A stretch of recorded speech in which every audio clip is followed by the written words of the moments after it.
Beth Dole from Physical Therapy and Balance Centers, and today we're going to talk about how to get up from a fall if you've fallen, or if helping someone else up from a fall. So the very first thing that we want to be aware of is if someone has taken a fall, are they hurt or not?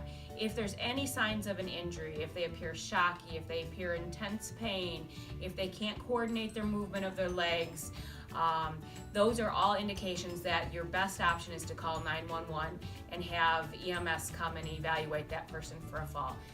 However, if that person seems to be okay, they have their faculties about them, they are not complaining of pain, there's no discoloration, there's no swelling that's obvious, and they seem to be okay, we can help that person get up from a fall.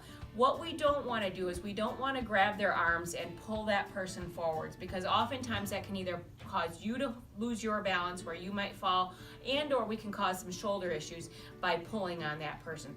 The best way to assist a person up from a fall is to actually help them get up by utilizing a chair. So I'm going to show you by taking a chair. We're going to go sideways with the chair, and here I fall into the ground. So my first thing that I'm going to do after having fallen to the ground, I want to get myself to a 4-point position. I want to get to my hands and knees, and then I want to find something sturdy near me. So if I can get to my hands and knees, can I crawl, or can somebody bring a chair over and put that chair in front of me? So now that I've got the chair in front of me, I'm going to put my hands on the chair, and I'm going to work my body up so I'm nice and close to the chair. I'm going to put one foot forwards, and now using my arms to brace myself, I'm going to push myself up. Now this is where you might assist somebody. If you're going to assist them, you're going to have them by their sides, or you're going to hold on to the back of their pants and you're going to help them rise to getting up. So we're going to go from here. I'm going to hold on, still holding on with my hands. I'm going to come around and I'm going to sit down. So after a fall occurs, somebody's usually pretty shaken up. They want to get up from the floor quickly because they're embarrassed.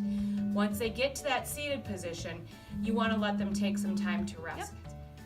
So after a person gets to a seated position after having had a fall, they're usually pretty shaken up. They're usually pretty embarrassed. So we want to give them as much time as possible just to sit and collect themselves.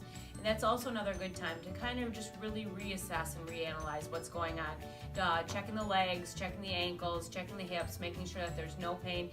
It's also a good time to ask, did they fall? When they fell, did they hit their head?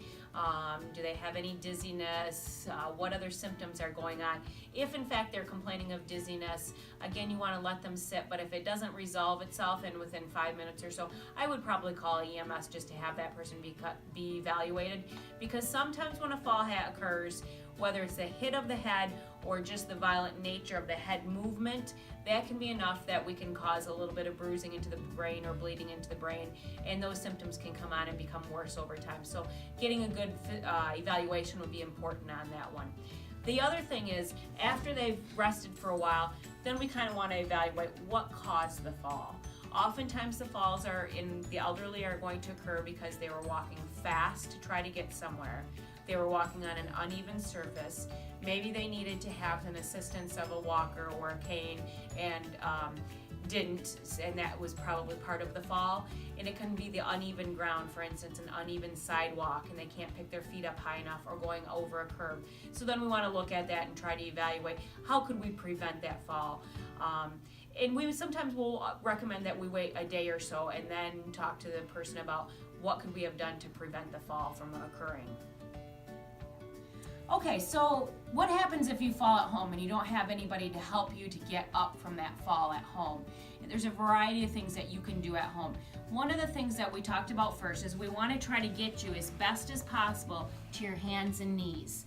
By getting to your hands and knees, then we can improve where you're at and give you some more stability for being able to get upright. Sometimes, however, getting to the hands and knees is not doable. Maybe you fell and hit the knee and it's too painful to get to the knee. So now you want to try to figure out how you can get up from there. If you can, you want to find, again, something sturdy. So I am going to bring the chair back in here. Something sturdy to lean on. Now, you want to find something at home, books, boxes, anything you can to wedge underneath your hips. By wedging that underneath our hips, then we can get to a more upright posture. And the higher that I can get myself, the better it's going to be for me to be able to get my feet underneath me. At this point, now I'm up a little bit higher, it's gonna be easier for me. I can grab a table, I can grab a chair, anything I can think of. I'm gonna try to get from this point. I might put one foot behind me, I might try to get to this position, but I don't have to put so much weight on my knees, and then I'm able to push myself up from there. Again, you can stack a whole bookcase of books till you're pretty close to the chair even, and then transfer over would be another way of getting up from the floor. The other thing you can do is if you can't find anything to wedge and you think you're stuck on the floor, get yourself nearby where somebody can hear you. Tap on the windows, tap on the doors. Can you get near a phone to make a phone call, to call for somebody to come help you get up from there? But the more that you can lift the hips up, the easier you're gonna be able to get to that 90 degrees where you can then transfer to a chair or transfer to a floor, or a couch, I'm sorry.